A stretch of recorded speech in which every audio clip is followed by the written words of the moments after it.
इस मोटर नूं उत्ते फिटिंग करके इंज वंज के चला सकते हो। ये भी नक्शा है मुकम्मल।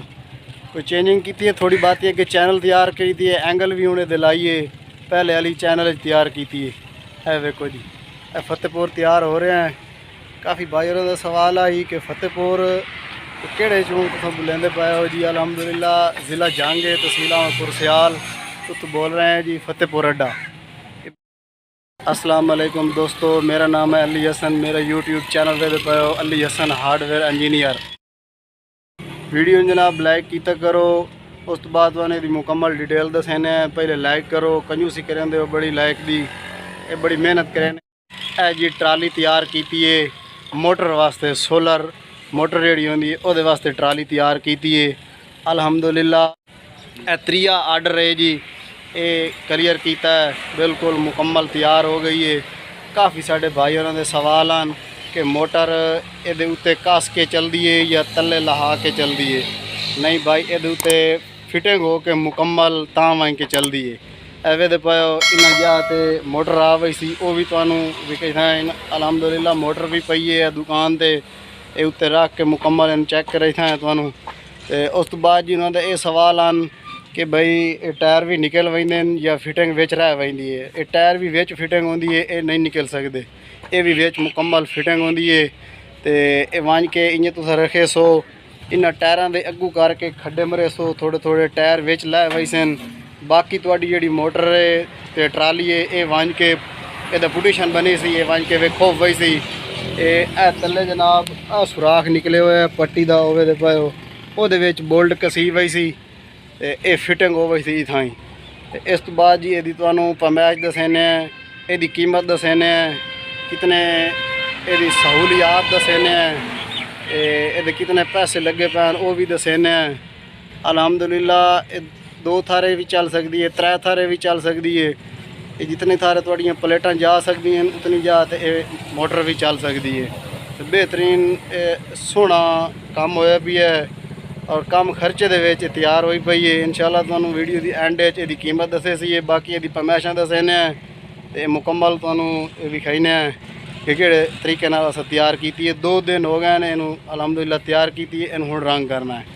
ये तुहानू पैमाइशां दसेने। ये चैनल लगो है जी, 4 फुट चैनल लगो है। ये पहले भी 4 फुट चैनल लगो है।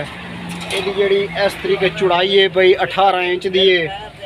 तले पीस चैनल वाला लगा पिया है, ये जनाब 28 इंच का है पिया।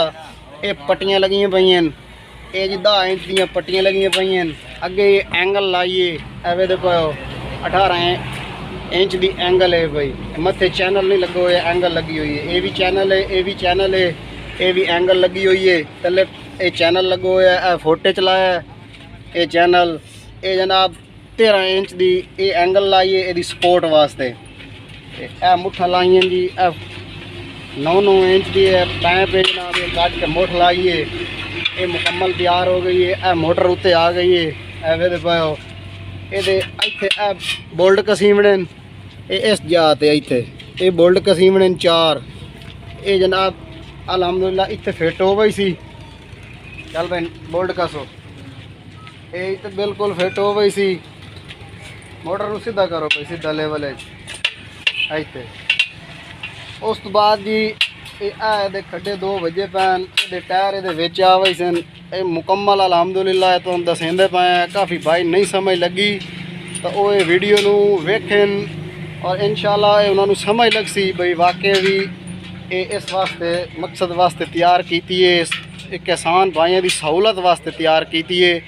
अल्हम्दुलिल्लाह उन भी ये सस्ती तैयार हुई है तो बेहतरीन सोहना काम है। मोटर बाद चोरी हो वही है, उस वास्ते भी बचत है। इनू सुबह लैके आओ, इनू चलाओ, चला के शामी इनू पंज के तुसा घर इनू खिलार सकते हो। ये बड़ा फ़ायदा है भैया। और वो भी फ़ायदा है कि 3 जा 4 जा ये मोटर चल सकती है, बिल्कुल ट्राली सिस्टम है। 2 टायर लगे हुए हमेशा अल्हम्दुलिल्लाह तुम दस भी दी अगल आया भाई, अगल आया इन बोल्डे से छिकी गए मोटर से। ए देख लो ये जनाब इतने फिट हो गई है। इतने जी पट्टा झाड़ वही सी, ये उत्ते इस तरीके लाइन सीधी हो गई सी, पट्टा झाड़ वही सी, मोटर चल वही सी। ਇਹਦਾ ਜਿਹੜਾ ਮੁਕੰਮਲ ਤੁਹਾਨੂੰ ਡਿਟੇਲ ਦੱਸੀਏ। ਔਰ ਉਸ ਤੋਂ ਬਾਅਦ ਇਹ ਜਨਾਬ ਇਹਦੇ ਜਿਹੜੇ ਟਾਇਰ ਨਿਕਲਦੇ ਨੇ ਉਹ ਵੀ ਤੁਹਾਨੂੰ ਦੱਸਣੇ ਆ ਕਿਹੜੇ ਤਰੀਕੇ ਨਾਲ ਨਿਕਲਦੇ ਨੇ। ਅਗਰ ਪੰਚਰ ਹੋ ਵਜਨ ਤਾਂ ਇਹ ਵੀ ਕਾਫੀ ਭਾਈ ਉਹਨਾਂ ਦੇ ਸਵਾਲ ਹਨ। ਇਹਨੂੰ ਮੈਂ ਉੱਤੇ ਅੱਗੇ ਜਾ ਆਰਾਮ ਨਾਲ ਆਵਣ ਦੇ ਤੈਨੂੰ ਟਾਇਰ ਚੈੱਕ ਕਰਾ।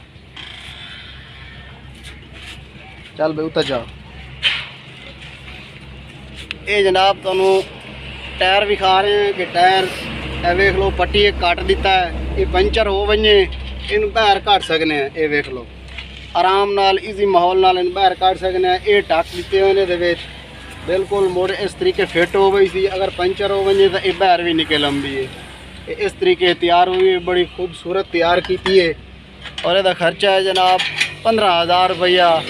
ये मुकम्मल यदा खर्चा होया 15,000 तैयार हो गई है। जनाब वीडियो अच्छी लगे तो लाइक किया करो। नेक्स्ट वीडियो मिलेंगे, तब तक के लिए अल्लाह हाफिज़।